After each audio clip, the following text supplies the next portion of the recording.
Saudi Arabia is said to be just months away from finishing its first nuclear reactor. It is for research, apparently. But what are Saudi's nuclear ambitions and what does it all mean for the Middle East? You're watching Roundtable.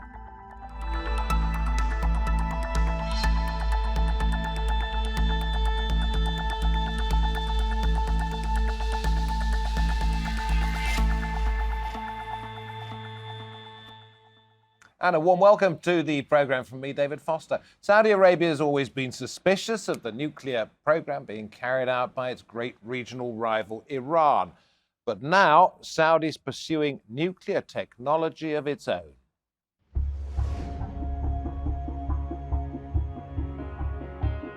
Saudi Arabia says developing nuclear power is vital for its future energy needs and reducing its dependence on fossil fuels.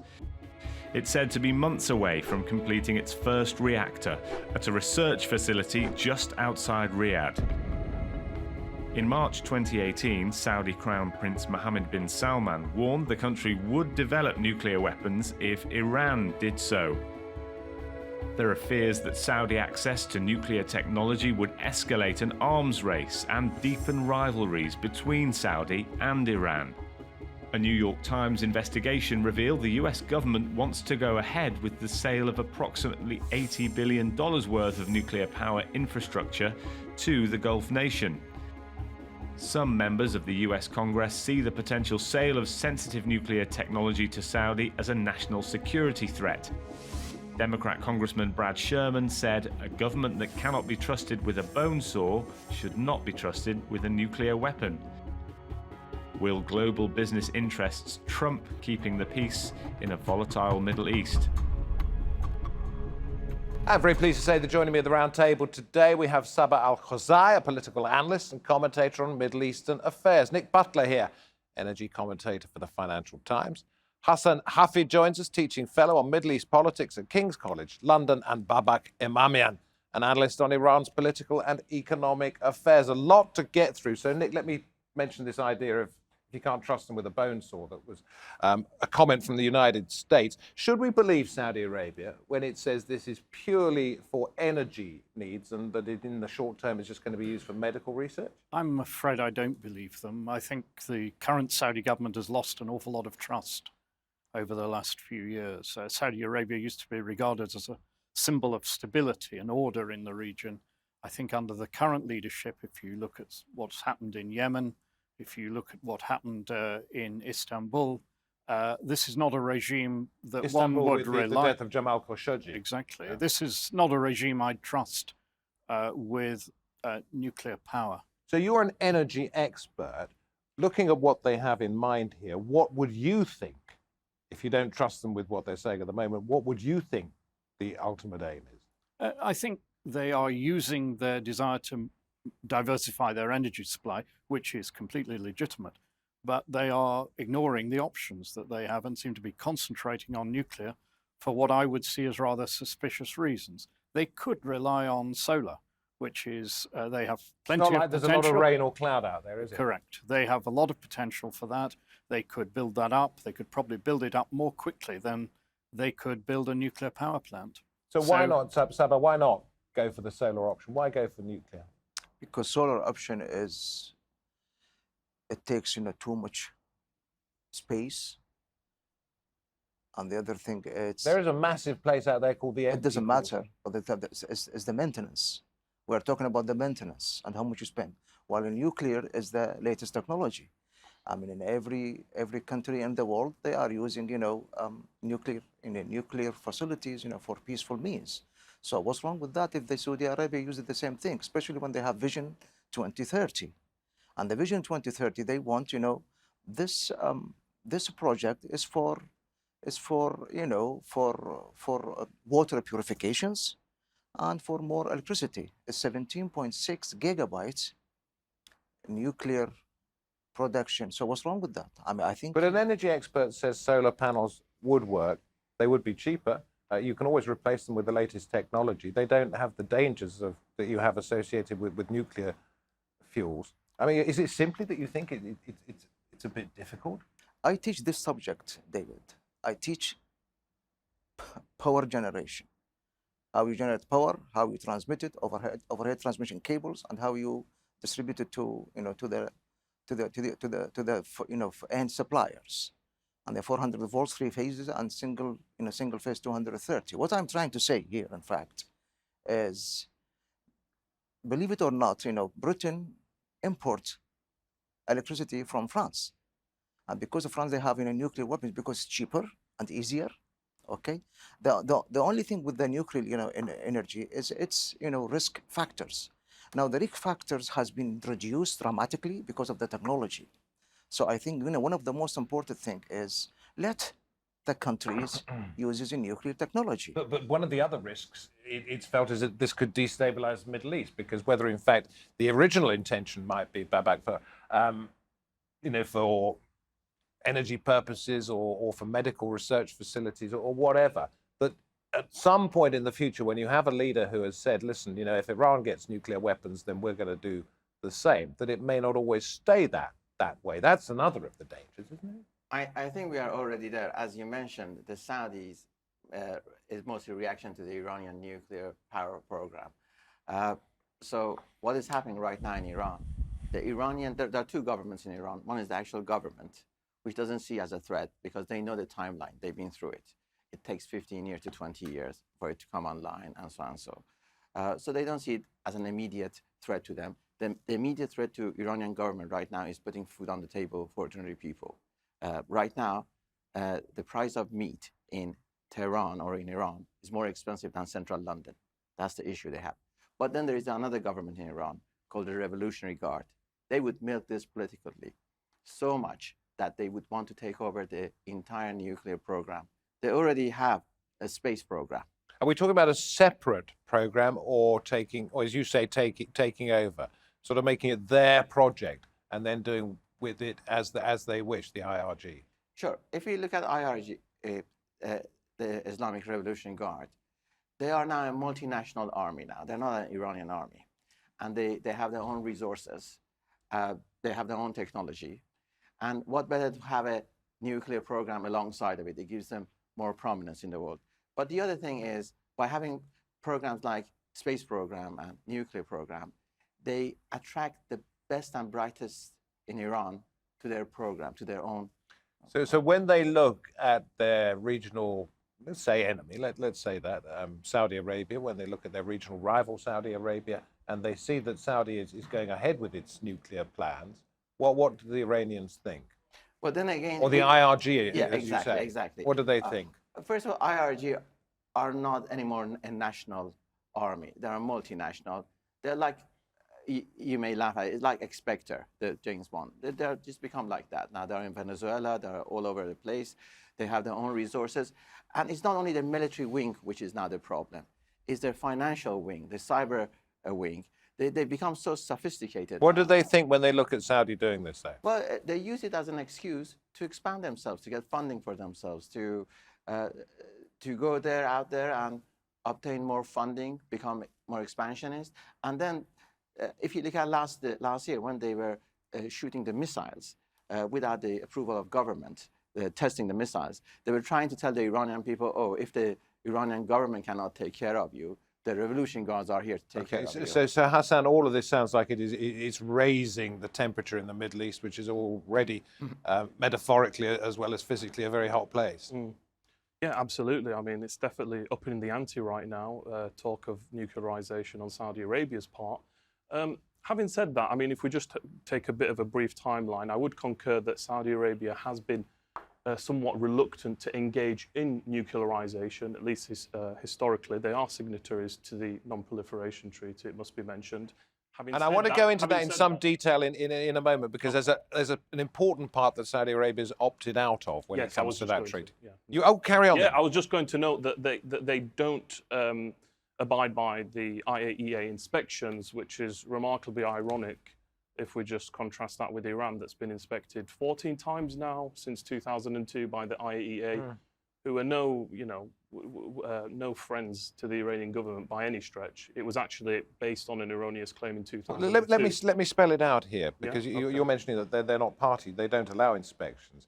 Saudi Arabia is a signatory to the NPT, the Non-Proliferation Treaty, since 1988. but there's a little thing called the Small Quantities Protocol, and it opted out of that. The IAEA has since said, actually, hang on, we want you to have this as part of it, and Saudi has said no. Do you know why, particularly, this Small Quantities Protocol might have affected the Saudi mindset and what it might mean? I mean, from a strategic standpoint, it would be, I'd have to admit, it would be conjecture at this point. Having said that, if we were to look a little closer in the region to Israel's nuclear policy, they've had for some time a policy of opacity, so they won't actually openly come out and state whether they've got a nuclear program or not, and that is for defense or security purposes, as they know.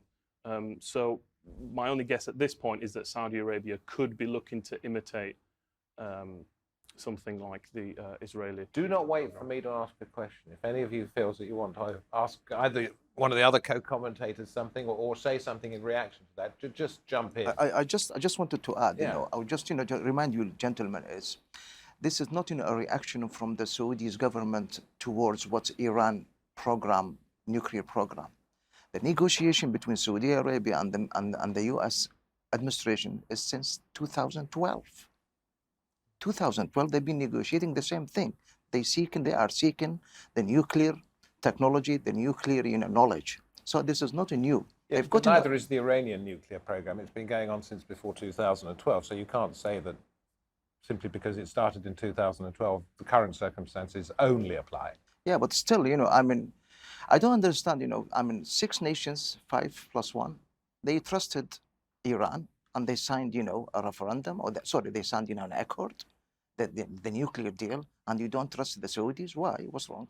Give me one reason internationally that Saudi Arabia has done something wrong with international. I'll give you one. Yes. Jamal Khashoggi. Jamal Khashoggi, it's nothing to do with international accords. Well, it's an international law, isn't it? And What international law? well, but you don't go around what is killing it? people. Sorry. Huh? You can't trust them, is the point. Yes. No. All their behaviour Do you have a in proof? Sorry, just beyond Jamal Khashoggi, let's Yeah, just yeah, put okay, that yeah, aside. yeah. If we're talking specifically about the nuclear issue, let's hold them to the same standards as Iran. Why don't we have an IEA inspections then in that case? That's very good. At least, I at agree least with we that. should. At least we should be having Yeah, that. I agree with and that. I'm saying that it should be a level playing field across the region. The same should be said of the Israeli state as well, which for many years I agree with hasn't come out and been transparent enough.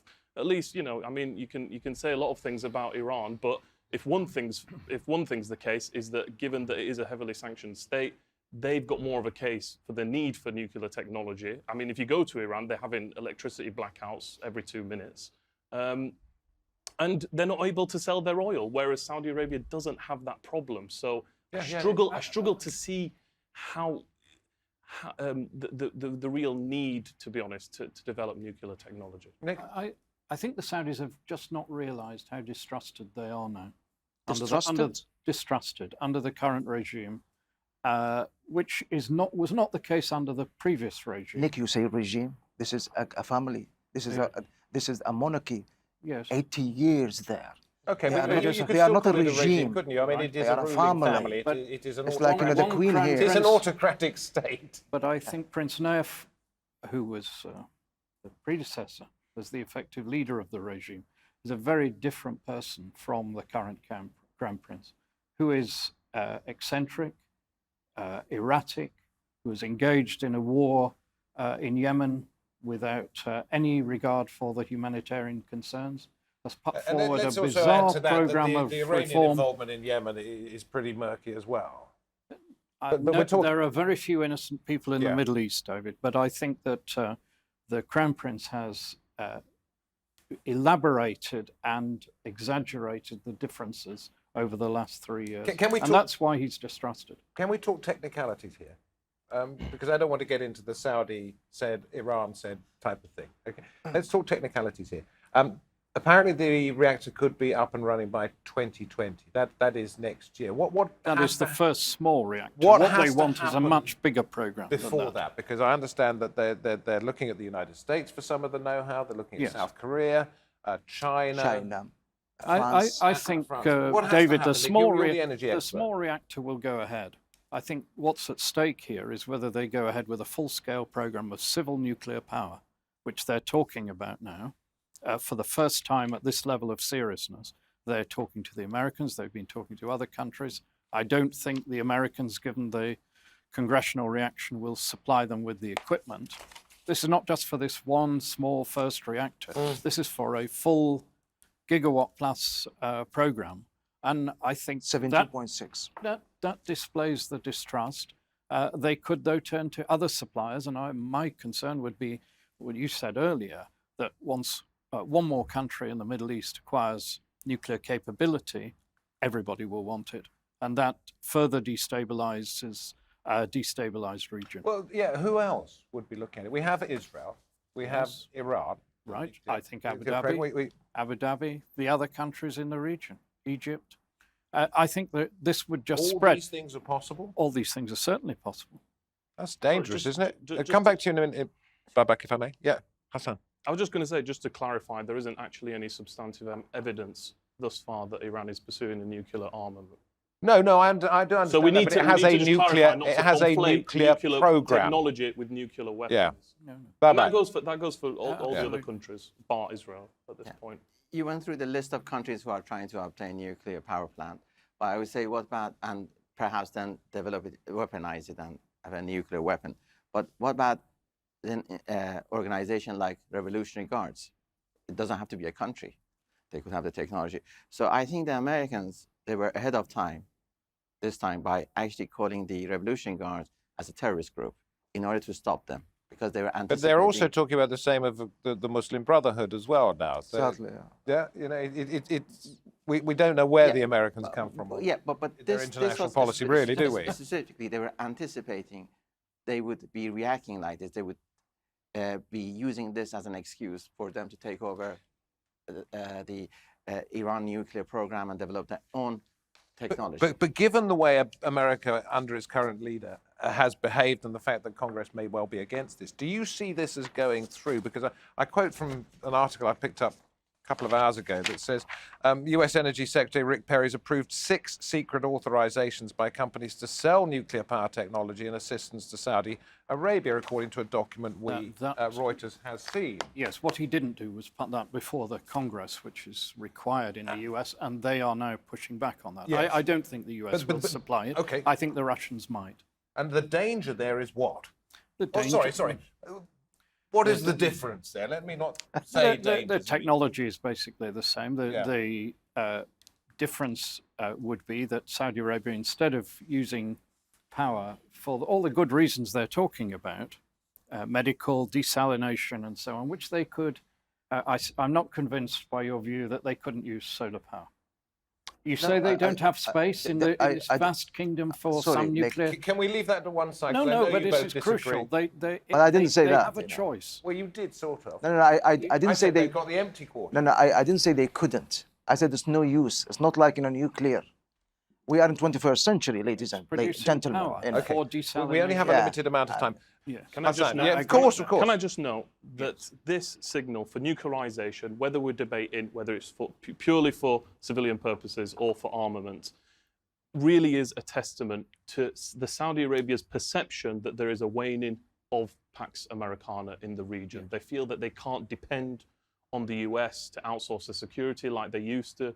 I don't think Saudi Arabia would have any qualms going towards the Russians to obtain technology. And interestingly enough, in the wake of the Khashoggi scandal, I remember reading a piece in Al Arabiya, Saudi Arabia's media outlet, that Turki al-Dakhil, who's a close advisor to MBS, said that were the US to impose sanction on us, then there's no reason that we couldn't get closer in diplomatic relations with Iran. So Saudi Arabia does have leverage here going towards nearing its relations with adversaries of the United States if the US doesn't play ball with Saudi. I was interested in something, Sabah, that you said to one of our producers. If Saudi Arabia wanted nuclear weapons, it could go out and get them anywhere. Exactly. It's very easy. Yeah, absolutely. They can buy it from Pakistan. Simple as that. So it's not the problem is there are some biased opinion on Saudi Arabia. This is the most important thing, especially the Democrats. They are fighting Trump's inside and fighting Trump's by hitting Saudi Arabia. This is how I see it. It's not only me, David, honestly. It is the whole Arabs, most of the Arabs. They look at it. Otherwise, what's wrong? I mean, you know, Well, let's surely Saudi bashing is not something I want to talk about here. I want to talk shame. about, Nick, you agreed with the fact that they could just go out with a shopping list and come Yes. back with nukes. So why would this be a No, way no, of doing what it? they want is to build up their own nuclear capability so that they can go out and know how to use what they're buying from Pakistan or anybody else. Just to note, Nick, I think Go into that in a bit more detail. If Sorry, Iran- no, please, bit more detail. Well, I think you can go out and buy these things, but how you use them depends on whether you have the capability to use them. And Rockets. they don't have that capability yet. But I think if you build up a civil nuclear industry in any of these countries, that helps you to acquire the capability. I mean, that's what happened in France after the war. It's what happened here. It's what happened in Pakistan and India. They're following a path. Well, can I move this to the sort of bigger regional instability issue? I mean, none of this is making anybody in the Middle East feel any safer, is it? I don't know. What's Israel's position on this? First of all, there's lots of proxy wars, right? And the problem with proxy wars right now is the major powers, they know how to contain wars. So Let's mention two of them. We're talking about Yemen. Russia and USA, Yeah, and we're they are talking- major we're talking powers. about The Iran, proxy, Saudi Arabia, in Yemen. We're talking about countless different interests in Syria. but who is behind Iran? Russia. Who is behind Saudi? US. So at the end of the day, it's major powers who are, the proxy wars comes down. The problem with wars are that as long as it's military targets, you could contain it. When it goes civilian, there's no way back. The proxy wars in Middle East is all civilian. And is this going to make it any more stable? That's why I'm saying, what would it take for a proxy war to trigger into a major war between major power? And because these countries, they cannot contain it to military targets, they immediately go to civilians. That's why there is no point of return. And that's why we have to make sure that these proxy wars are contained or reduced or not escalated. And I also think that the chances of a major escalation between two superpowers is pretty minimal in this. They would be able to contain the people who are acting supposedly on their behalf. At least one would hope so.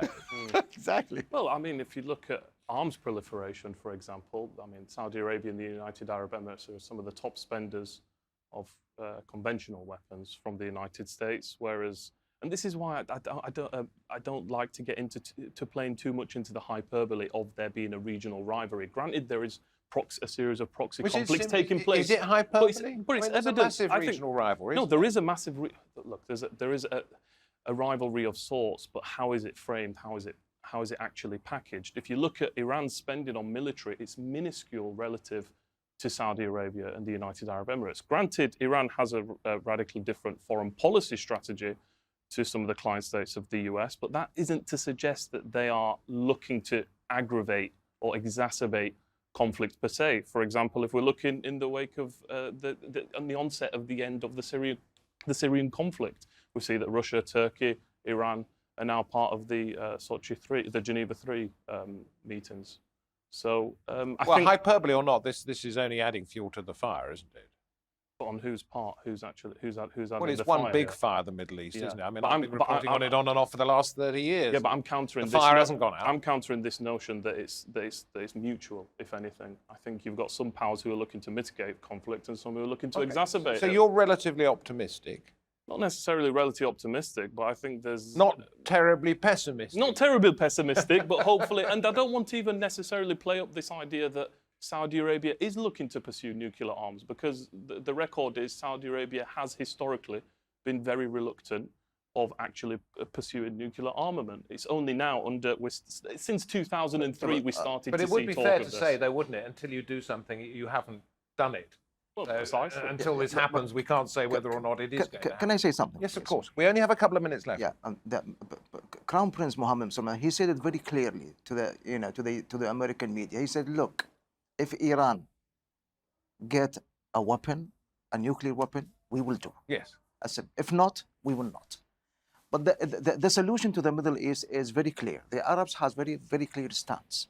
They say, Middle East is free of nuclear weapons. Do this, okay? This is including Israel, and this is the most important, policy, if we want, to pursue peace and stability in the Middle East.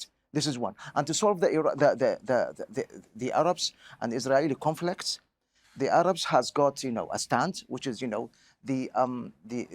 the Arab Conference of Beirut Conference 2002, and the King Abdullah Accords, you know, the two-state, Israel and Palestine, and so on. And that's it. That's it. But if you want, you know, to escalate... programs we've done on that in the past and I never know. come to any kind of conclusion. I mean, Yeah. it goes So, back to... I just want to say, we have to You ultimately have ask to the make it question, very, very quick. Yep. who's willing to do diplomacy in the region and who isn't? When it comes to the nuclear issue, there is a precedent there that Iran was a willing party to the agreement. It's the United States that's retracted, if anything. They're the ones whose credibility on the international stage is being undermined. Indeed, and thank you all very, very much indeed. When it comes to predictability, perhaps the United States is the most unpredictable of all, given what's happened in the last couple of... Babak, we'll have to do this privately. Sure. Offset. The program is over. Thank you very much indeed for coming in, and thank you very much for watching. I'm David Foster. This has been Roundtable. We are on YouTube, our own special channel there. That's TRT Roundtable on YouTube. Hope to have your company next time. Hope you enjoyed the program. Bye-bye for now.